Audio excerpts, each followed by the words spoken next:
네, 오늘 말씀은 출애굽기 27장 20절로 28장 43절까지 말씀을 통해서 부끄러워하지 말라라는 제목을 가지고 살펴보도록 하겠습니다. 하나님께서 이스라엘 언약 자손 가운데 성막을 지켜야 해서 그들과 함께 하시는 내용이 출애굽기의 후반부에 나와 있습니다. 그 내용을 또 세 가지로 한번 구분해 보시면 하나님이 거하실 처소인 성막과 거기서 섬기는 제사장 제도에 대해서 계시해 주는 내용이 24장 12절로 31장 18절까지 내용입니다. 그런데 그 언약을 세워주시고 두 증거판을 주셨는데 이스라엘 자손들은 그걸 못 참아서 금송아지 우상을 섬기고 언약을 깨버리는 그러한 사건이 벌어집니다. 그때 하나님이 진노하셨지만 중보자 모세의 기도를 통해서 다시 한번 언약을 회복해 주시고 다시 증거판을 만들어 주십니다. 그리고 이제 마지막 35장부터 40장까지는 하나님이 성막을 제작하게 해서 그 성막 가운데 하나님의 영광이 임재하는 내용까지 되어 있습니다.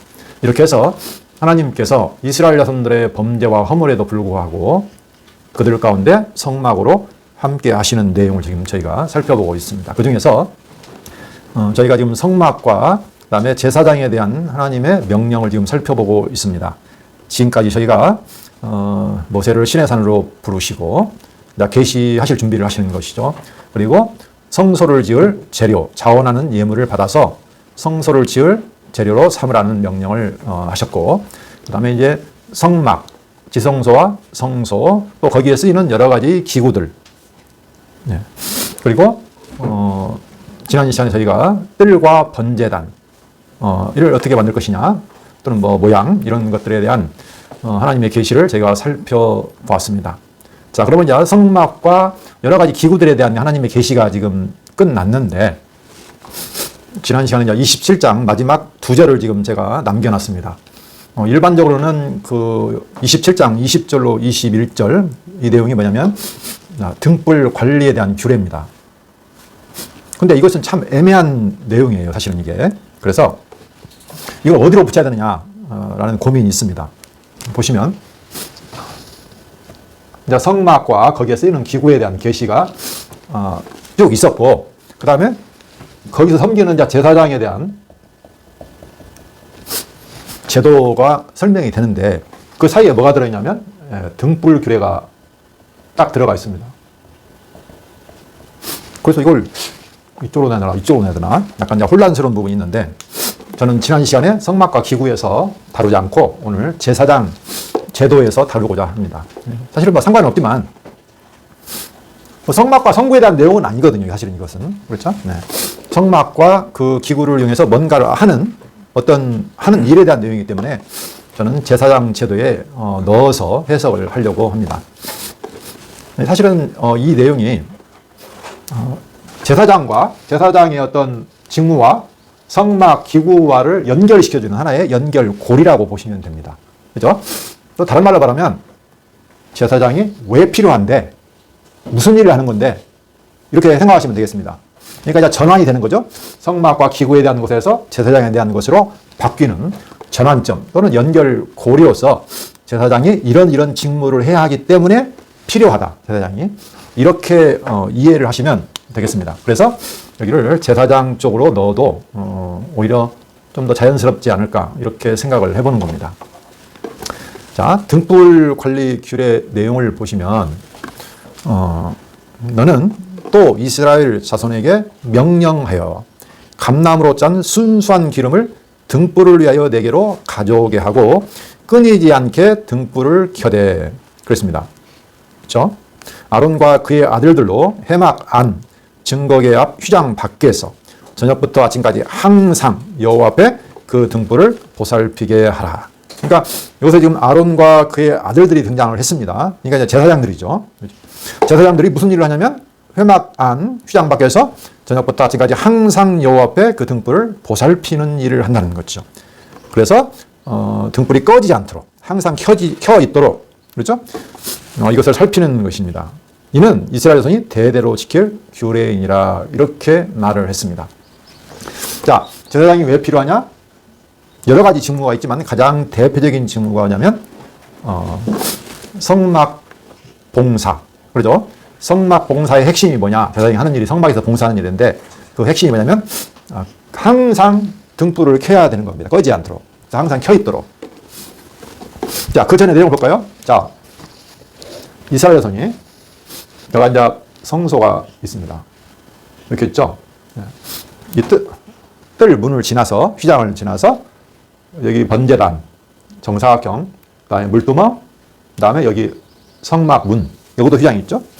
그리고 여기에 이제 휘장이 지성소와 성소를 가로막고 있는 휘장이 또 있습니다.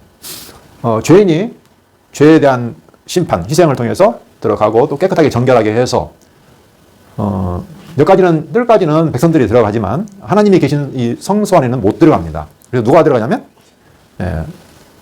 제사장들이 들어가죠. 아론과 그 아들들이 들어가서 나아가는 거죠. 하나님께 나아가서 여기가 등대가 있고 떡상이 있고 여기가 향단이 있습니다. 그렇죠? 지금 여기서 지성소와 성소를 가로막고 있는 휘장 앞에서 여기서 이제 향을 피우는 거죠. 그렇죠? 이런 내용인데 이 등불, 여기 이제 등불이 있는데 등불이 꺼지지 않도록 불을 저녁부터 아침까지 항상 살펴야 된다, 밝혀야 된다, 이렇게 말하고 있습니다. 결국은 이스라엘 자손들이 지금 들어가는데 하나님과 만나는데 가장 핵심적인 것은 물론 죄에서 구원도 중요하지만 진짜 중요한 것은 뭐냐면은 그건 하나의 과정이고 하나님을 만나서 하나님 앞에 나아가서 회막이라고 했습니다. 만남의 장소입니다. 하나님을 만나서 하나님과 지성소에 하나님이 계시는데 하나님의 보좌가 있는데 하나님과 만나서 그분 앞에서 항상 어떻게 해요? 하나님을 섬기는 것이 중요하다는 거죠. 네. 제사장의 봉사의 핵심이 그겁니다. 그죠? 항상 하나님이 계신 그 임재 앞에 가서 하나님을 섬기는 것, 불을 켜서 끊이지 않는 예배라고 보시면 되겠습니다. 이게 제사장의 임무입니다. 그러면 제사장이 혼자 하는 것은 아닙니다. 제사장은 사실은 누구를 데리고 가냐면 이 제사장은 우리가 이제 중보자라고 하는데 이스라엘 12지파를 대표해서 가는 겁니다. 자, 출애굽기 28장 9절 한번 볼까요? 9절. 거기 보시면 제사장이 입는 옷에 대한 내용인데 호마노 보석 2개를 가져다가 그 위에 이스라엘 아들들의 이름을 새기되 그들의 나이대로 6 이름을 한 보석에 나머지 6 이름은 다른 보석에 새기라. 보석을 새기는 자가 도장에 새김같이 너는 이스라엘 아들들의 이름을 그 2 보석에 새겨 금태에 물리고 그 2 보석을 에봇의 2 어깨바지에 붙여 이스라엘 아들들의 기념 보석을 삼되 아론이 여호와 앞에서 그들의 이름을 그 2 어깨에 메워서 기념이 되게 할지며 그랬습니다. 그러니까 제사장이 에봇 어깨에다가 12 이스라엘 자손의 이름을 새겨서 그 보석을 메고 나아갑니다. 하나님께. 그러니까 제사장이 혼자 나가지만 사실은 이스라엘 12지파를 다 어깨에다 짊어지고 가는 거죠. 이스라엘 자손이 나아가는 것과 동일하다는 겁니다. 그렇죠? 네, 29절도 나와 있습니다. 볼까요? 아론이 성소에 들어갈 때에는 이스라엘 아들들의 이름을 기록한 이 판결 흉패를 아까는 어깨에다 맸죠? 이제는 가슴에다도 새겼습니다. 판결 흉패를 가슴에 붙여 여호와 앞에 영원한 기념을 삼을 것이라 그랬습니다. 판결 흉패도 21절 보시면 이 보석들은 이스라엘 아들들의 이름대로 12이라. 보석마다 12지파의 한 이름씩 도장을 새기는 법으로 새기고. 그렇죠? 그러니까 어깨도 마찬가지, 가슴에도 마찬가지. 이스라엘 자손들의 이름을 보석에 새겨서 영원히 잊지 않도록 새겨가지고 나아가는 겁니다. 제사장이 지금 이스라엘 자손을 대표해서 하나님 앞으로 나아가는 거죠. 가서 하나님을 섬깁니다. 그죠? 그래서 끊이지 않는 예배. 이게 뭘까요? 다시 말하면 하나님 앞에서 하나님을 만나고 하나님과 동거하면서 하나님과 교제하며 살아가는 겁니다. 그것이 하나님께서 이스라엘 자손을 애굽에서 건져가지고 이끌어내서 언약을 세우시고 지금 그들 가운데 거하시려고 하는 것이죠. 이게 어떤 것이 하나님께서 이스라엘 자손들을 부르신 목적인가 하는 것을 생각해 보게 됩니다. 가장 큰 핵심이 뭐냐면 너희들은 내 앞에서 나와 함께 나와 교제하며 사는 것이다. 그렇죠? 그리고 다른 말로 하면 뭐라고 할까요? 나는 나는 그들의 하나님이 되고 너희는 내 백성, 내 소유가 된다. 그렇죠? 네, 같은 말입니다. 아니, 하나님을 보지도 않고 만나지도 않고 떠나버리고 자기 마음대로 살고 그러면 아무 상관이 없죠. 언약도 없는 겁니다. 이것이 하나님께서 이스라엘 백성을 애굽에서 건지신 목적이다. 그렇게 하기 위해서 여러 가지 속죄라든가 대속이라든가 정결이라든가 이런 것들을 거치는 거죠. 왜? 하나님은 거룩하시고 영광스러운 하나님이기 때문에 아무나 함부로 나아갈 수 없기 때문에 그렇습니다. 우리가 그렇게 생각하면 뭐 쉬워지는 거죠. 자, 그런데 등불은 항상 켜야 됩니다. 그렇죠? 기름이 떨어지지 않도록 어떻게 해야 돼요? 항상 채워야 되죠. 그렇죠? 자, 이게 과연 이 등잔대에다 등불을 밝혀서 기름을 넣고 불을 밝혀서 등불을 킨다는 의미가 무엇인지 한번 살펴볼까요? 자, 요한복음 8장 12절에 보면 예수께서 또 말씀하여 이르시되 나는 세상의 빛이니 나를 따르는 자는 어둠에 다니지 아니하고 생명의 빛을 얻으리라. 예수님께서 말씀하셨죠. 나는 세상. 여기서 세상은 죄와 사망 가운데, 다른 말로 하면 어둠 가운데, 흑암 가운데 사로잡혀 있는 죄의 종로로 타는 그 세상에 내가 빛으로 왔다. 네, 그렇죠? 우리가 캄캄한 어둠 가운데 있으면 죽음을 상징하는 겁니다. 그렇죠? 네. 깜깜한 밤이 오면 무섭잖아요. 우리가 죄와 사망 가운데 두려움의 종로로 타고 살았습니다. 그렇죠? 그런데 예수님께서 세상의 빛으로 와서 나를 따르는 자, 나를 믿는 자는 어떻게 한다면 어둠에 다니지 아니고 생명의 빛을 얻으리라 이렇게 말씀하셨습니다. 좀 돼가면 9장 5절 보시면 4절부터 볼까요? 때가 아직 낮음에 나를 보내신 이의 일을 우리가 하여야 하리라. 밤이 오리니 그때는 아무도 일할 수 없느니라. 내가 세상에 있는 동안에는 세상의 빛이로라. 세상의 빛이다라고 계속 말씀하시죠. 생명의 빛. 세상에 생명을 주는 빛이다. 생명이 뭘까요? 생명은 곧 하나님입니다. 그렇죠? 예수님께서는 죄인으로 하여금 사망의 어둠 가운데 있는 세상으로 하여금 하나님의 밝은 빛, 생명의 빛으로 인도하시는 빛이다. 나를 본 자는 하나님을 보았느니라 하고 아시죠? 예수님께서 내가 곧 길이요 진리요 생명이니라 이렇게 말씀하셨죠. 그래서 예수님께로 가야 영원한 생명이신 하나님 앞으로 갈 수가 있다는 거죠. 하나님의 영원한 생명을 누릴 수 있다. 그래서 그 예수 그리스도의 빛이 없으면 하나님께로 누구도 나아갈 수 없죠. 그렇죠? 이 빛이 비치지 않으면 하나님께로 나아갈 수가 없다는 겁니다. 지성소에 계신 하나님께로 나아갈 수가. 그렇죠? 자, 그런데 거기 보시면 다시 출애굽기로 가서 감람으로 짠 순수한 기름을 가져오게 하고 끊이지 않게 등불을 켜라고 했습니다. 여기서 이제 감람, 우리가 보통 올리브유 이렇게 보통 말하는데 이 기름이 있어야 어떻게 합니까? 불을 켤 수 있죠. 그렇죠. 네. 자, 그 불에 대해서 잠깐 보시면 그럼 그 불은 그 기름을 누가 계속 제공하느냐가 문제죠. 그래서 스가랴 4장 6절을 한번 보겠습니다. 스가랴 4장 6절. 그가 내게 대답하여 이르되 여호와께서 스룹바벨에게 하신 말씀이 이러하니라. 만군의 여호와께서 말씀하시되 이는 힘으로 되지 아니하며 능력으로 되지 아니하고 오직 나의 영으로 되느니라. 네. 이게 무슨 뜻이냐면 지금 이 스가랴 선지서는 이스라엘 선지자 포로에서 회복되어 왔는데 성전 건축을 하다가 중단하게 됐습니다. 그래서 사람들이 이제 절망하고 있는 거예요. 방해 공작이 있기 때문에 성전 건축이 멈췄어요. 그런데 하나님께서 학계 스가랴 선지자를 통해서 성전 지어라. 반드시 지어질 것이다. 라고 힘을 주어서 스룹바벨로 하여금 지금 성전 건축을 하게 하시는 내용 중에 환상으로 보여주신 내용입니다. 무슨 의미냐면 그 2절을 한번 볼까요? 그가 내게 묻되 내가 무엇을 보느냐? 내가 대답하되 내가 보니 순금 등잔대가 있는데 이 등잔대 나오죠? 불 피우는 거 등불 켜는데 그 위에 기름 그릇이 있고 또 그 기름 그릇 위에 7 등잔이 있으며 그 기름 그릇 위에 있는 등잔을 위해서 7 관이 있고 지금 거기서 말하는 그 기름 나오고 등잔대가 나오잖아요. 그렇죠? 그 기름은 여기서 보통 무엇을 말하냐면 등불을 켤 수 있는 힘이잖아요. 에너지죠. 기름이. 그렇죠? 근데 사람은 그게 안 된다는 겁니다. 사람의 힘으로나 능력으로는 성전, 지금 여기서 이제 성전 재건을 말하고 있지만 성전 재건이 안 될 것 같다는 겁니다. 방해공작 때문에. 그러나 어떻게 된다고요? 실제로 보시면 큰 산아 내가 무엇이냐 내가 스룹바벨 앞에서 평지가 되리라. 그가 머릿돌을 내놓을 때 무리가 외치기를 은총이 그에게 있을지어다 하리라 하셨고. 그죠? 9절 스룹바벨의 손이 이 성전의 기초를 놓았은즉 그의 손이 또한 그 일을 마치리라 하셨나니. 네. 그러니까 한마디로 말하면 뭐예요? 지금 큰 산이 가로막고 있어요. 방해물이. 사람이 생각할 때는 불가능한 성전 건축이 재건이지만 안 된다. 하나님이 큰 산을 평지로 만들어버리고 하나님께서 하시는데 그걸 누가 하느냐?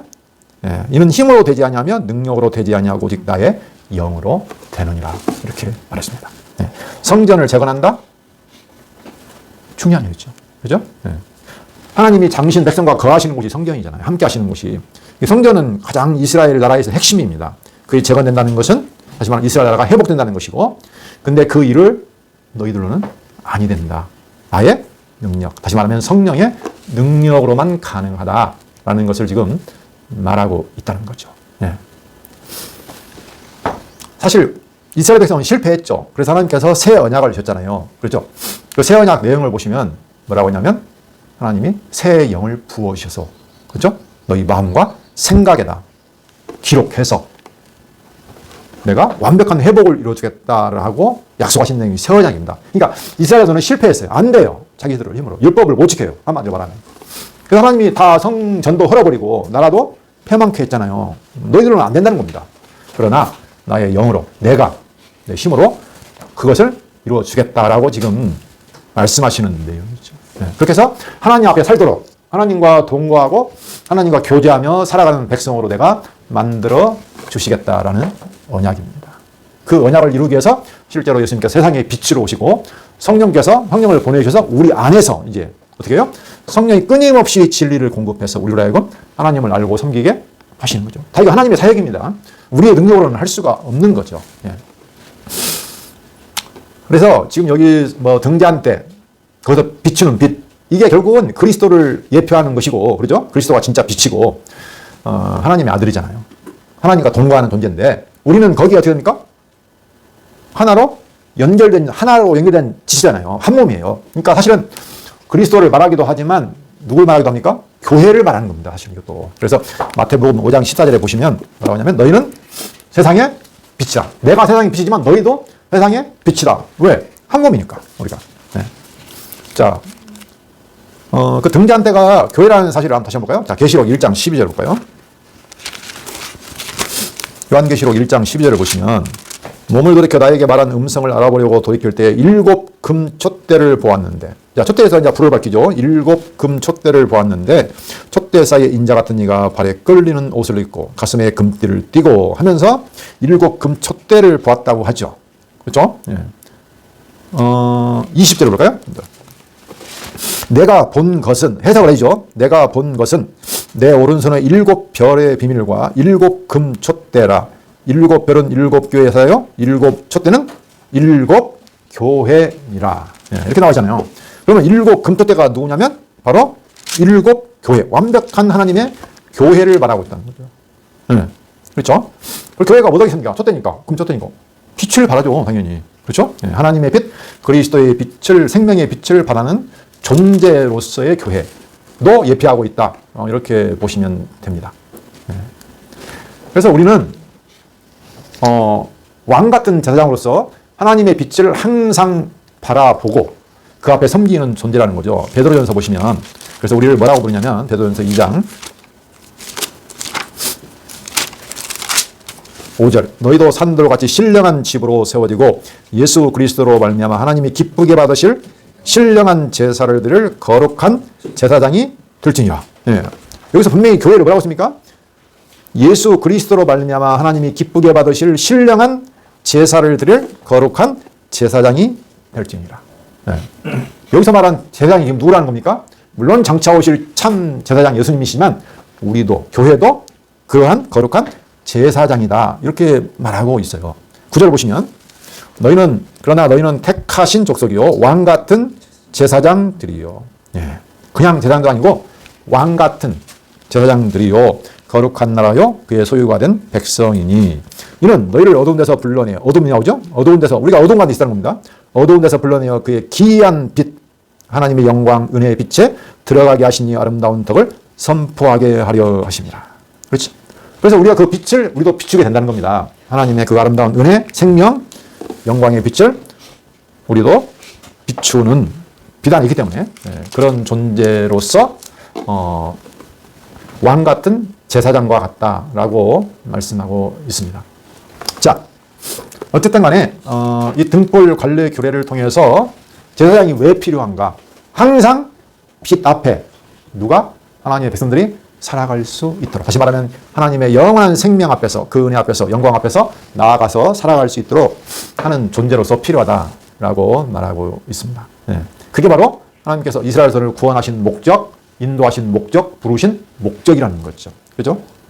그 하나님의 아름다운 생명의 빛에 나아가서 그 빛을 누리고 그 빛을 비추는 역할, 이게 바로 이스라엘 자손의 역할이고 교회의 역할이다라고 보시면 되겠습니다. 좀 더 어렵게 느낄 수도 사실은 있죠. 사실은 그렇게 보시면 됩니다. 출애굽기 이제 28장 들어가시면, 자, 제사장은 바로 그런 역할을 하는데, 그럼 제사장은 누가 할 것이냐? 그렇죠? 그러니까 제사장을 세우는 내용이 나옵니다. 그래서 크게 두 가지 내용이 나오는데, 첫 번째 부분이 28장의 내용은 뭐냐면은 제사장을 세우십니다. 제사장 직분을 세우세요. 그래서 제사장이 입을 거룩한 옷에 대한 규례의 내용입니다. 그렇죠? 제사장이 아론과 그의 아들들로 제사장을 삼는데 그들이 입을 옷은 이렇게 거룩한 옷을 입어야 한다. 그래서 옷에 대한 규례가 28장에 나오고, 그 다음에 29장 1절로 46절까지 29장의 내용은 그 제사장을 임명하는 위임, 우리가 어떤 위임한다고 하죠. 위임. 어떤 직분을 맡기는 겁니다. 그렇죠? 임명하는 것과 똑같습니다. 그 위임하는 어떤 규례가 있습니다. 위임식 규례죠. 쉽게 말하면. 그래서 그들을 거룩하게 구별하는 겁니다. 그죠? 이해되시죠? 거룩하게 구별해서 임무를 맡기는 그 위임 규례가 있습니다. 그게 바로 29장의 내용입니다. 자, 내가 거룩한 옷을 입혀서 어떻게? 제사장 직분을 할 수 있도록 내가 거룩하게 만들어주겠다. 특별한 존재로 그 내용입니다. 자, 용문자 28장 내용을 볼 건데, 여기는 이제 제사장을 세우시는 내용하고, 그 다음에 제사장이 입을 옷에 대한 내용이 나와 있습니다. 자, 이 내용의 의미가 무엇일까를 한번 생각해 보실 필요가 있습니다. 왜 제사장을 세울까? 그렇죠?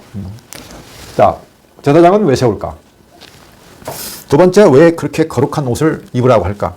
이렇게 생각을 가지시고 보시면 되겠습니다.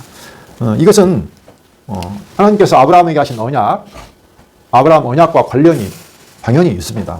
하나님께서 아브라함에게 하신 언약, 나는 그들의 하나님이 되리라. 너희는 내 백성이 되리라. 다시 말하면 이건 하나님이 너희와 하나 되겠다. 임마누엘에 대한 약속과 같습니다. 그렇죠? 하나님의 나라라고도 하고 하나님의 거룩한 백성을 삼으시겠다는 내용도 되고, 내가 너희와 함께 하겠다, 교제하겠다는 내용하고도 같습니다. 내가 너희와 하나 되겠다는 내용이죠.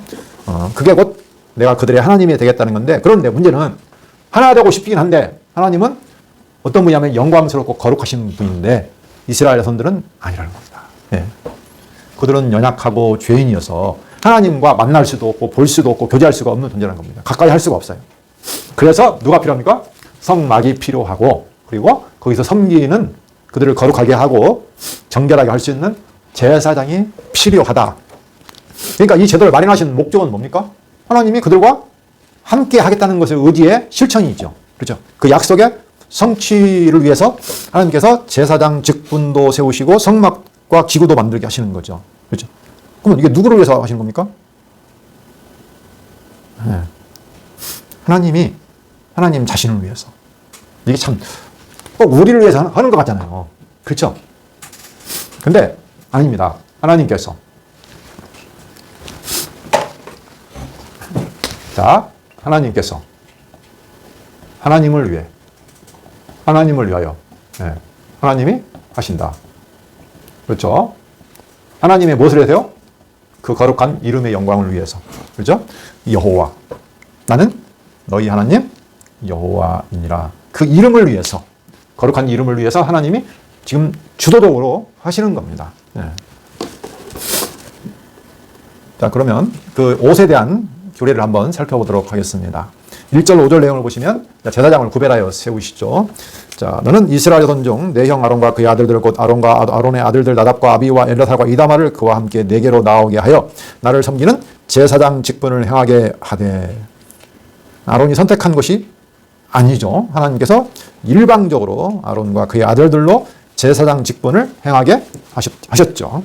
내 형 아론을 위하여 거룩한 옷을 지어 영화롭고 아름답게 할지니. 네. 이게 가장 중요한 말입니다. 내 형 아론을 위하여 거룩한 옷을 지어 영화롭고 아름답게 할지니. 그렇죠. 네. 핵심이 뭘까요? 옷에 대한 것은 한마디로 말하면 그들이 죄인인데 그들을 어떻게 해요? 특별히 구별해서 아주 거룩한 존재로 만들겠다는 겁니다. 그래서 아주 영화롭고 아름다운 존재로. 왜? 하나님께 나아가는 존재이기 때문에. 그렇죠?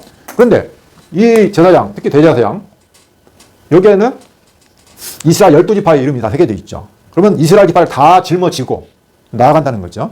그러면 이스라엘 자손이 결과적으로 어떻게 된다는 겁니까? 거룩하게, 영화롭고 아름답게 된다는 거죠. 예. 누구 통해서? 중보자, 제사장을 통해서. 예. 이렇게 보시면 되겠습니다. 예. 다시 말하면 이것은 바로 아까 말했지만 아브라함 언약, 나는 그들의 하나님이 되리라는 그 언약을 성취하기 위한 하나님의 말씀이다. 이렇게 기억하시면 되겠습니다. 자, 아름답게 할지니 3절 너는 무릇 마음에 지혜 있는 모든 자 곧 내가 지혜로운 영으로 채운 자들에게 말하여. 이걸 또 짓는 것도 누가 합니까? 하나님이 그 지혜로운 영으로 채워서 한다는 겁니다. 곧 내가 지혜로운 영으로 채운 자들에게 말하여 아론의 옷을 지어 그를 거룩하게 하여 내게 제사장 직분을 행하게 하라. 그들이 지을 옷은 이러하니 곧 흉패와 애복과 겉옷과 반포속옷과 관과 띠라. 네. 그들이 내 형 아론과 그 아들들을 위하여 거룩한 옷을 지어 아론이 내게 제사장 직분을 행하게 하라. 그들이 쓸 것은 금실과 청색, 자색, 홍색 실과 가늘게꼰 배실이니라. 해서 내가 제사장을 구별해서 특히 아론과 그의 아들들을 구별해서 내가 거룩하게 아름답고 영화롭게 옷을 입히겠다. 이렇게 말씀하고 있죠. 네. 그 다음에 이제 쭉 좀 빨리 나가도록 하겠습니다. 네, 자세히 설명하면 너무나 내용이 길어지기 때문에. 그 다음에 나오는 게 뭐냐면, 자, 에봇입니다, 에봇. 그 다음에 판결, 흉패, 가슴에다 붙이는 흉패. 그 다음에 에봇, 받침, 겉옷. 에봇, 받침, 겉옷. 그 다음에 또 이제 금패가 있습니다. 금패. 순금패라고 하는데, 금패. 흉패도 있고, 금패도 있고, 그죠? 네. 그 다음에 보시면, 속옷. 그 다음에 관, 띠. 그냥 우리가 입는 옷이라고 생각하시면 되겠습니다. 띠. 그 다음에 마지막에 뭐가 나오냐면, 속바지. 속바지에 대한 두뇌가 지금 쭉 나옵니다. 이걸 자세히 설명하다 보면 상당히 많습니다. 그래서 전반적으로 읽고 자세한 내용은 어차피 비슷비슷한 내용이기 때문에 한꺼번에 보시는 게 오히려 편리할 것 같습니다. 자, 에봇 6절에서 14절 거기만 한번 읽어보겠습니다. 처음 나온 것이니까 한번 읽어보겠습니다. 6절 그들이 금실과 청색, 자색, 홍색 실과 가늘게꼰 배실로 정교하게 짜서 에봇을 짓되 그것에 어깨바지 둘을만 달아 그 두 끝에 이어지게 하고 에봇 위에 매는 띠는 에봇 짜는 법으로 금실과 청색, 자색, 홍색 실과 가늘게꼰 배실로 에봇에 정교하게 붙여 짤지며 호마노 2개를 가져다가 그 위에 이스라엘 아들들의 이름을 새기되 아까 말했습니다. 그들의 나이대로 6 이름은 한 보석에 나머지 6 이름은 다른 보석에 새기라. 이쪽 6개씩 12개 보석을 새기는 자가 도장에 새긴 같이 너는 이스라엘 아들들의 이름을 그 두 보석에 새겨 금태에 물리고 그 두 보석을 에봇의 두 어깨바지에 붙여 이스라엘 아들들의 기념 보석을 삼되 아론이 여호와 앞에서 그들의 이름을 그 두 어깨에 메워서 기념이 되게 할지며 기념이라는 것은 잊지 않도록 하는 거죠. 그렇죠? 네. 너는 금으로 태를 만들고 순금으로 녹군처럼 두 사슬을 닦고 그 따은 사슬을 그 태에 달지니라. 떨어지지 않도록 순금으로 따서 달아라. 그랬습니다. 제사장이 입는 그 에봇이죠. 어깨다가 그 이스라엘 12지파의 이름을 새긴 보석을 메고 화려하게 입습니다. 에봇은 이제 뭐 겉옷이라고 보면 되겠죠. 이 모습은 무슨 모습을 연상시키냐면 그 양을 키우는 목자 있어요. 목자가 어린 양을 어깨에다 짊어지고 매는 모습과 비슷하게 연결됩니다. 이게. 자, 그 모습을 잠깐 볼까요? 누가복음 15장 5절. 4절부터 좀 읽어볼까요? 자, 너희 중에 어떤 사람이 양 100마리가 있는데 그 중에 하나를 잃으면 99마리를 들에 두고 그 잃은 것을 찾아내기까지 찾아다니지 아니하겠느냐. 또 찾아낸 즉 즐거워 어깨에 메고 집에 와서 그 벗과 이웃을 불러 모으고 말하되 나와 함께 즐기자. 이렇게 나오죠. 자, 지금 어깨에다 메고 온다. 탕자에 비유해서 나오는 내용입니다. 이것도 마찬가지입니다. 예수 그리스도께서 그 두 어깨, 자기 그 능력, 어깨는 능력을 상징하는 거죠. 어깨는 능력을 상징하는데 그 전능하신 능력으로 자기 백성, 연약한 자기 백성, 어린 양과 같은 자기 백성 어떻게 합니까? 짊어지고 그 모든 연약함을 짊어지고 어떻게 해요? 나아갑니다. 그래서 하나님께로 나아가게 하는 거죠. 예. 이렇게 해서 이것도 장차 예수님이 하실 일을 어떻게 합니까? 예표하고 있는 겁니다. 왜냐하면 이 제사장 자체가 예수님을 예표하고 있기 때문에 그렇습니다. 그렇게 보시면 됩니다. 이렇게. 자, 15절로 30절 보시면 이건 이제 판결 흉패입니다. 너는 판결 흉패, 가슴에다 붙이는 판결할 수 있는 흉패다. 그 말입니다. 자, 너는 판결 흉패를 에봇 짜는 방법으로 금실과 청색, 자색, 홍색실로 가늘게 꼰 배실로 정교하게 짜서 만들되 역시 여기도 아까 말한 것처럼 네 줄로 보석을 불립니다. 네 줄로. 자, 네 줄. 하나, 둘, 셋, 넷. 그죠? 세 개씩. 3, 4, 10이죠? 12개. 12개의 보석을 거다가 어떻게 해요? 박아서 네 줄로 이런 보석으로 물릴진 21절. 이 보석들은 이스라엘 아들들의 이름대로 12이라. 보석마다 12지파에 한 이름씩 도장을 새기는 법으로 새기고. 아주 새겨버립니다. 순금으로 노곤처럼 따은 사슬을 흉패 위에 붙이고 또 금고리 둘을 만들어 흉패 위, 곧 흉패 끝에 두 고리를 달고 이렇게 쭉 해서 어디까지 나오냐? 30절까지 나옵니다. 자, 29절부터 볼까요? 아론이 성소에 들어갈 때에는 이스라엘 아들들의 이름을 기록한 이 판결 흉패를 가슴에 붙여 여호와 앞에 영원한 기념을 삼을 것이니라. 네. 여호와 하나님, 이 이름 잊지 말아주세요. 기억하세요. 뭐 그런 의미겠죠. 너는 우림과 둠밈을 판결 흉패 안에 넣어. 그렇죠? 자, 우림과 둠밈을 넣는데 아론이 여호와 앞에 들어갈 때 그의 가슴에 붙이게 하라. 아론은 여호와 앞에서 이스라엘 자손의 흉패를 항상 그의 가슴에 붙일지니라. 자, 우림과 둠밈 많이 들어봤을 텐데 우림이란 말은 빛이란 말이고 둠밈이란 말은 완전함이란 말입니다. 예. 빛이고 완전함 가지고 어떻게 해요? 나아가는 거죠. 이스라엘 12지파를 어떻게 해요? 품고 나아가는 겁니다. 예. 다시 말하면 제사장들은 이스라엘 백성들을 가슴에다 품고, 그죠? 이 가슴에다 그 보석으로 품고 하나님 앞에 서서 하나님의 뜻을 판결을 묻습니다. 예전에 보면 에봇을 얻고 판결을 물었잖아요. 가야 됩니까? 말아야 됩니까? 이런 식으로. 싸워야 됩니까? 말아야 됩니까? 이런 식으로. 그래서 백성을 위해 중보할 때도 에봇을 입고 합니다. 이게 사실은 예수님께서 성취하신 내용이죠. 그렇죠? 예수님께서 우리 택한 백성들을 전부 다 사랑으로 가슴에 품으시고 어떻게 합니까? 하나님 앞에 나아가서 하나님 앞에 중보하잖아요. 그렇죠? 네. 그리고 예수님은 완전한 빛이고 빛으로 오셨고 완전한 하나님의 계시입니다. 그렇죠? 네. 더 이상 뭐 물어볼 것이 없어요. 하나님의 완벽한 계시입니다. 네. 이것도 역시 마찬가지죠. 예수님께서 하실 일에 대한 예표고요. 다음에 31절 35절 에봇 받침 겉옷을 보겠습니다. 너는 에봇 받침 겉옷을 전부 청색으로 하되, 그렇죠? 네. 33절 그 옷 가장자리로 돌아가며 청색, 자색, 홍색실로 성류를 수놓고 금방울을 간격을 두어 달되. 거기 보면 금방울이 나오죠. 네. 금방울을 간격을 두어 달되. 35절 아론이 있고 여호와를 섬기러 성소에 들어갈 때 성소에서 나올 때 그 소리가 들릴 것이라. 그리하면 그가 죽지 아니하리라. 소리가 안 들리면 죽었다는 뜻이에요. 그렇죠? 네. 하나님 앞에서 섬기는데 그 거룩한 봉사를 나타내는 것이죠. 금방울 소리가 나면은 뭐예요? 제사장이 하는 일이 하나님 앞에 받아들여졌다. 안 나면 죽는 겁니다. 안 받아들여졌다. 그렇죠? 제사장은 혹시 실수해서 뭔가를 잘못해서 완벽하게 거룩하고 아름답게 못해서 죽을 수도 있겠죠, 물론. 네. 그렇죠? 그러나 예수 그리스도는 완벽한 중보자로 오시잖아요. 그래서 실패가 없어요. 네. 하나님께 완전하게 받아들여지는 완벽한 제사장으로 예수님이 오셔서 하실 사역을 지금 보여주고 있다. 이렇게 보시면 되겠습니다. 자, 좀 더 들어가볼까요? 36, 38절. 여기 보시면 이게 뭐 나옵니다. 순금, 패가, 금패가 나옵니다. 자, 너는 또 순금으로 패를 만들어 도장을 새기는 법으로 그 위에 새기되 여호와께 성결이라 하고. 자, 아까도 도장을 새기는 법이 자꾸 나왔는데 이번에는 패를 만들어서 뭐라고 쓰냐면 여호와께 성결이라고 쓰는 겁니다. 성결, 깨끗하다, 거룩하다 그런 뜻이죠. 그 패를 청색 끈으로 관 위에 매되. 자, 여기 앞에 관, 두건입니다. 두건. 이 관, 머리에다 쓰는 관.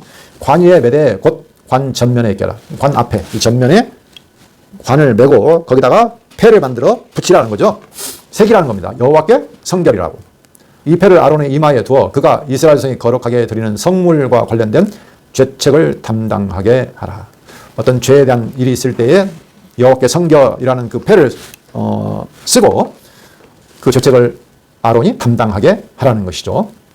그 패가 아론의 이마에 늘 있으므로 그 성물을 여호와께서 받으시게 되리라. 죄책이 있는데도 그 패를 쓴 아론으로 말미암아 여호와께 받으시게 되리라. 이렇게 말했죠. 하나님께 나아가려면 어떻게 합니까? 성결하지 않으면 안 되죠. 그래서 여호와께 성결이라고 하기에 패를 쓰고 가야 됩니다. 그렇죠? 예수님도 쓰셨을까요? 예수님은 쓸 필요가 없죠. 예수님은 하나님의 아들로서 완벽한 하나님의 아들로 흠이었기 때문에 하나님께 나아갈 때 단 한 번만 하면 영원히 속죄를 가능하게 하시는 분입니다. 그렇죠?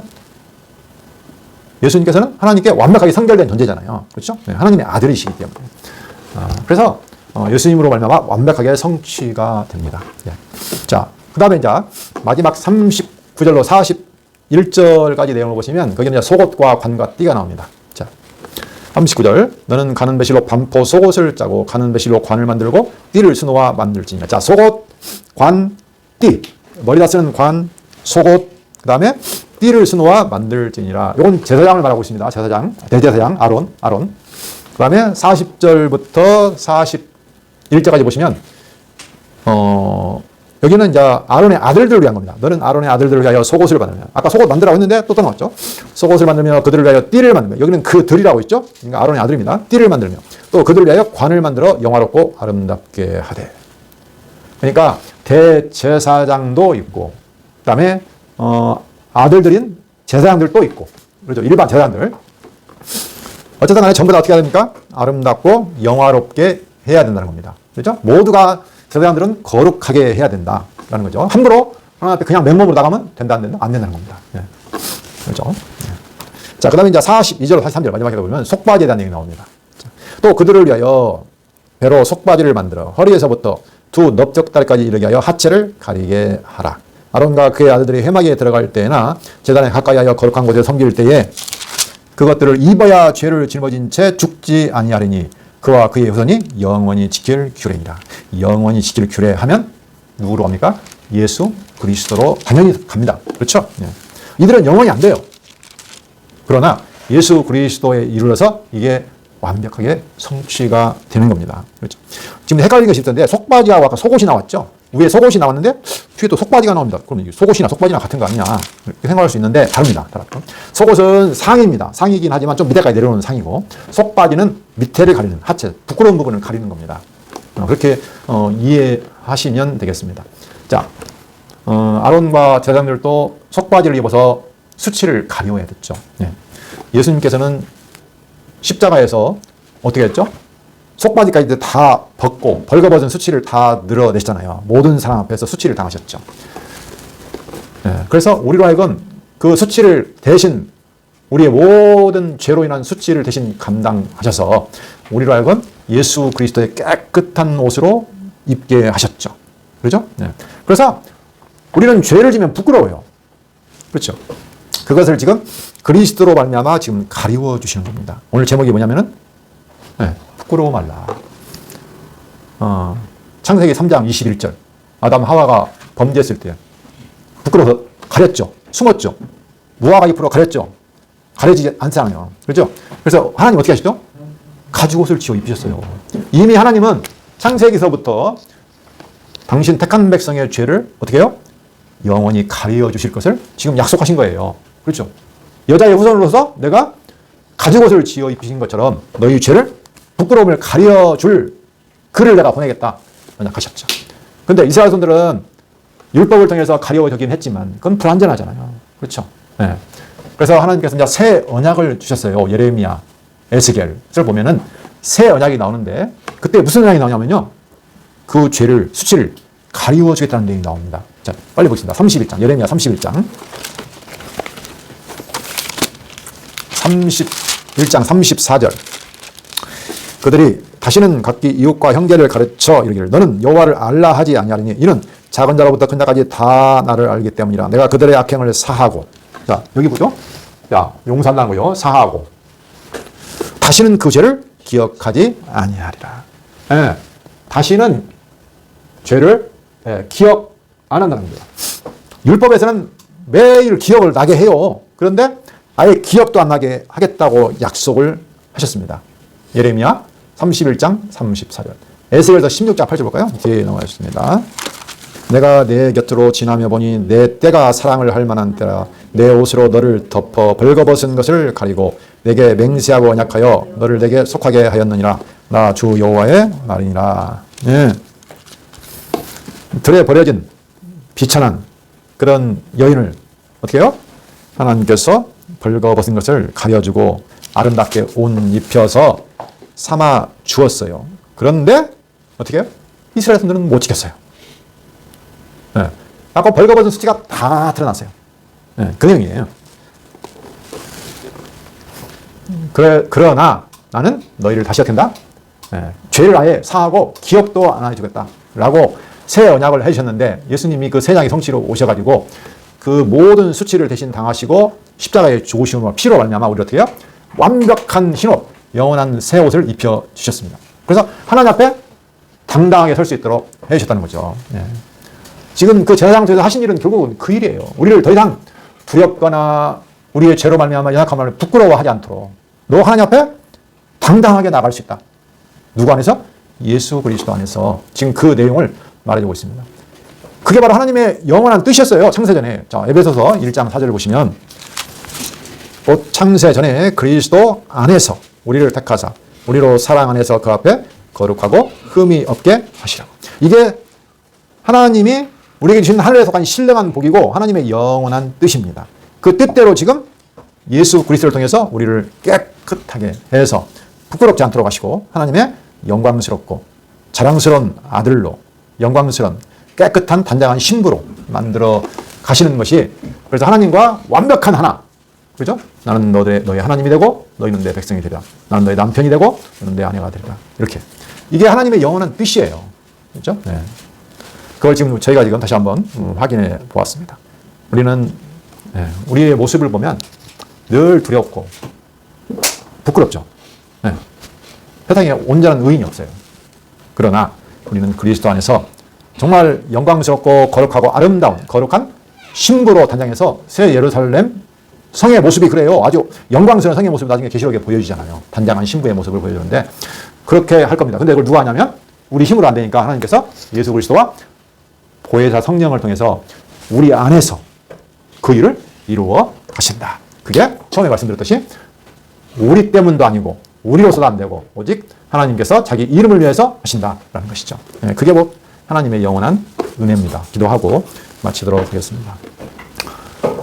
늘 두려움과 부끄러움 가운데서 어둠 가운데서 죄와 사망과 율법의 종으로 살아갈 수밖에 없는 저희들을 하나님께서 영원한 뜻 가운데서 불러내어서 영원한 언약을 세워주시고 하나님과 가까이 가서 만나고 교제하고 하나 될 수 있도록 하여 주신다는 거룩하고 흠이 없고 아름다운 하나님의 자녀, 신부로 삼아주신다는 하나님의 언약을 바로 하나님이 하나님의 능력으로 이루신다는 사실을 깨닫게 하시오니 참으로 감사합니다. 우리 안에서 이루실 그 하나님의 능력과 은혜를 바라보며 살아가는 저희에게 인도하여 주시옵소서.